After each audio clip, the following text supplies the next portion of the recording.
I now give the floor to the representative of the Syrian Arab Republic. You have the floor. شكرا سيدي الرئيس. Thank you, Mr. President. At the outset, I should like to welcome the presence with us today of Mr. Geir Pedersen. I would like to thank him for this first briefing that he has just presented.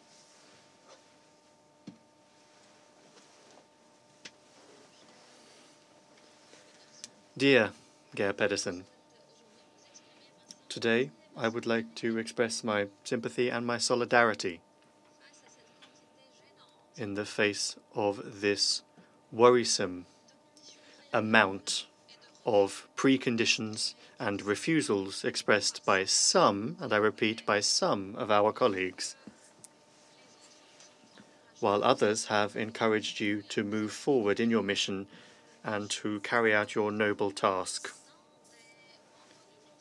And yet some members of the Council have spoken about a vast number of refusals and preconditions instead of encouraging you to move forward in carrying out your noble mission, which incidentally we approve of. Today, we have heard a stunning series of selective, flexible, mind-boggling opinions when it comes to the subject of your mission.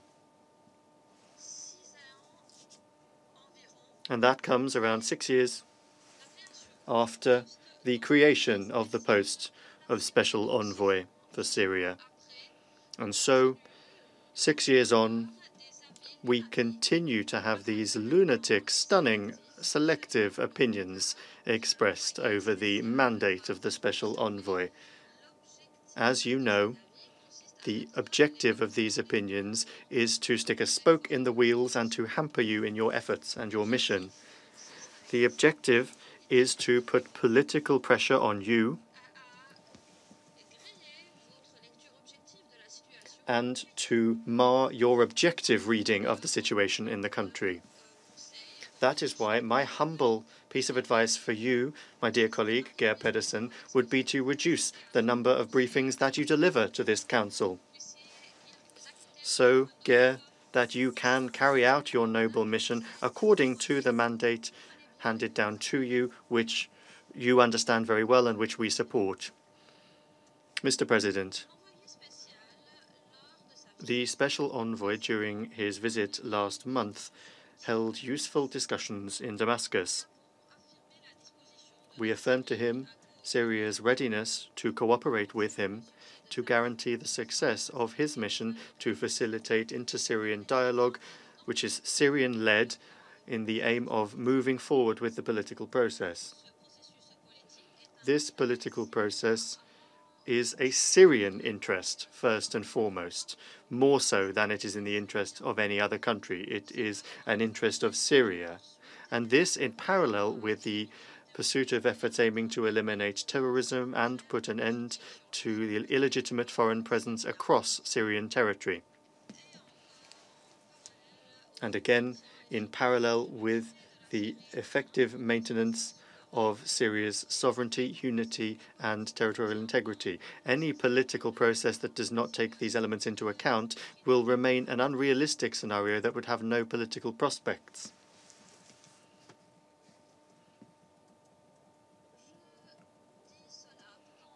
I say all this while reminding you what we want to hear in the interventions, or rather what we have just heard in the interventions from the American, British, and French colleagues, who said that the decision of the American administration to maintain an occupying force on part of Syrian territory was laudable. They lauded this before you, members of the Security Council responsible for preserving international peace and security. You, members of the Security Council that have a mandate to implement the dozens of resolutions adopted by this Council, which all stipulate that the Council agrees with the maintenance of the territorial integrity, unity, and sovereignty of Syria. You affirmed this yourselves in more than 20 resolutions. Nevertheless, we hear today the American colleague and the British and French colleagues express pride in the decision of the American administration to maintain the presence of 200 to 400 intelligence and marine officers on a very dear part of our territory. In this context, I would like to indicate that we stand ready to directly consider with Mr. Pedersen during his next visit to Damascus questions relating to cooperation between the United Nations and Syria, including the formation of a constitutional committee and the various aspects relating to that. However, it is now clear that those who are delaying the launch of the work of this committee are those parties that are interfering in internal Syrian affairs, the parties that are trying to impose their agenda and their preconditions upon the actions of the committee.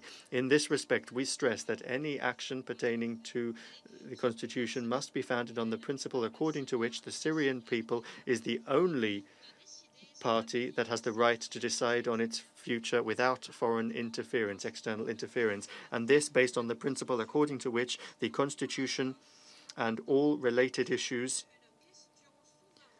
are a sovereign, purely sovereign matter decided upon purely by Syrians. Mr.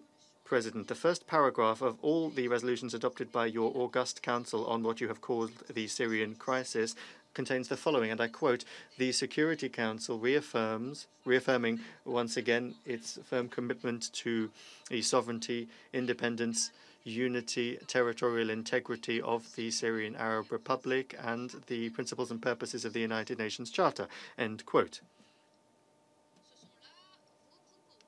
These are your words, the words of the Security Council. This commitment, which goes hand in hand with the common denominator, which is supposed to bring us together, that is to say, respect for the principles of the Charter and international law, requires immediately the following. Firstly, putting an end to the illegitimate presence of foreign American, French, and British forces and Turkish forces in all territories of the Syrian Arab Republic, and dissolving the so-called international coalition, so as to put an end to the war crimes and crimes against humanity committed by this coalition, including the total destruction of the city of Raqqa, total destruction, which took as its pretext the elimination of terrorism. They destroyed and leveled the city purely to combat terrorism. That is compounded by the destruction of a vast amount of infrastructure which is symbolic of the development of the Syrian people, and infrastructure which took very long years to build. Any foreign military presence in Syria without the approval and consent of the Syrian government is an unjustifiable violation that needs to be ended. We as a country look at this on this basis.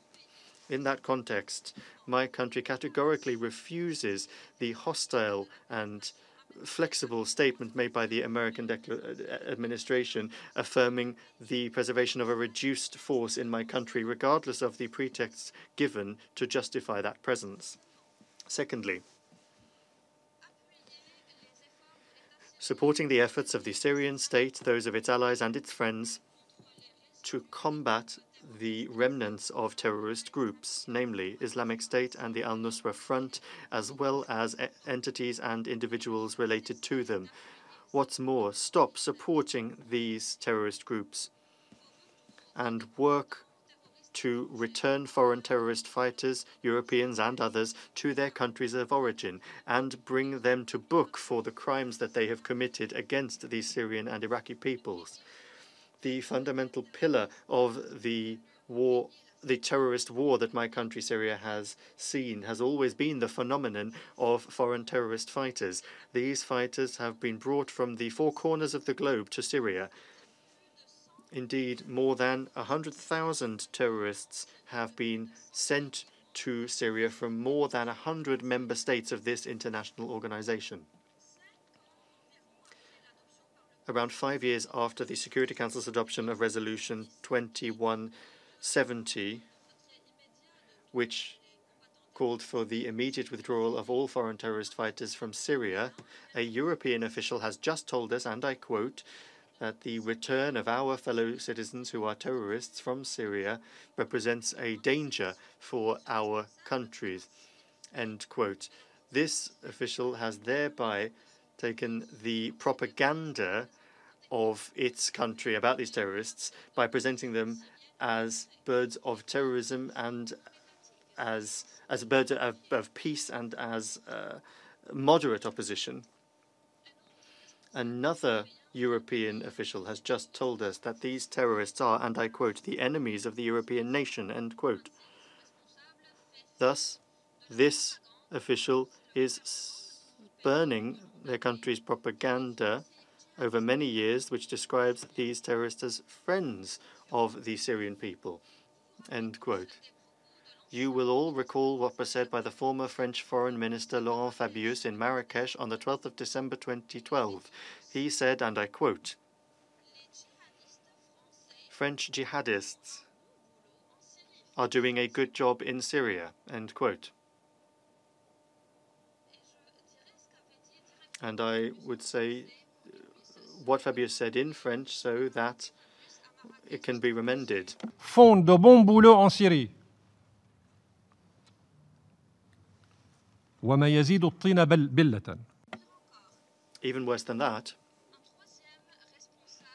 a third European representative considers that the return of these terrorists to Europe is an extremely difficult question, end quote. I would like to put this question to these European representatives. Why then the recruitment, the training, the sending of these European terrorists to Syria? Why was it so easy for some governments?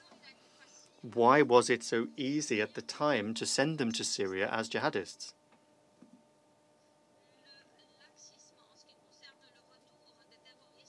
This lax view over the return of FTFs to their home countries and prosecution for what they've done in Syria and Iraq very much proves the fears that some have when it comes to the information that the terrorists will reveal as to the role of the states that sponsored them. This also reflects that these countries want their terrorists to continue to be a factor of destabilization in my country and in the Middle East. They also want to continue to invest in these terrorists and recycle them so that in the future they can be sent to other parts of the world.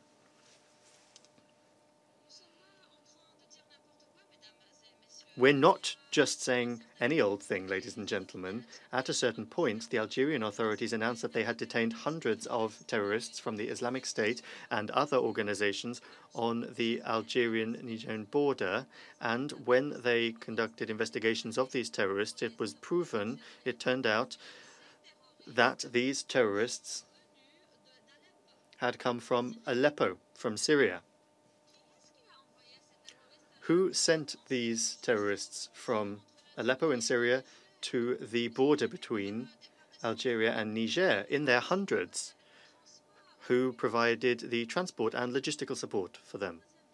Thirdly, put an end to the suffering of Syrians and provide them with the opportunity to return to a normal life and allow them to meet their daily needs by immediately and unconditionally lifting the coercive economic measures that have had a devastating effect on all Syrians. These coercive measures have caused immense losses to our national economy, losses which go far beyond the value of humanitarian assistance offered to Syrians. Fourthly, work to support the efforts of the Syrian state to create an environment conducive to the return of displaced persons and Syrian refugees to their homes, their towns and cities in safety and dignity. And I reiterate an appeal to all of those who have left the country because of terrorism to return to the country and to carry out their national responsibility to participate in the rebuilding of the country. As you know, the fatherland is for all of the sons and daughters of that who sincerely belong to that fatherland.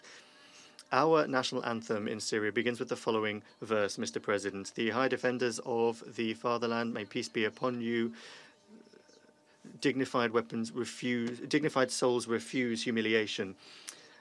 These verses, ladies and gentlemen, demonstrate the commitment of the Syrian people to their political independence, their territorial integrity, and the extent to which they appreciate defenders and the bastions of the Syrian Arab Republic, the armed forces who have made vast sacrifices to preserve the sovereignty of Syria, the independence of its national decision-making, protection from any external interference, and any aim to undermine the unity and territorial integrity of Syria and its people, and this throughout decades, and certainly in the last 8 years.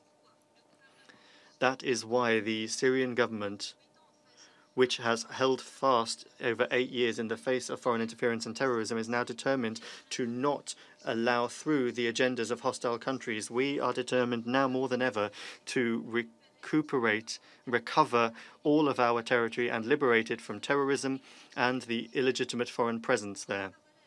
In parallel, we commit to working for a political solution where Syrians and Syrians alone decide on their future and their choice through an inter-Syrian dialogue, which is Syrian-led without any external interference, so as to guarantee the sovereignty, independence, unity, and territorial integrity of Syria.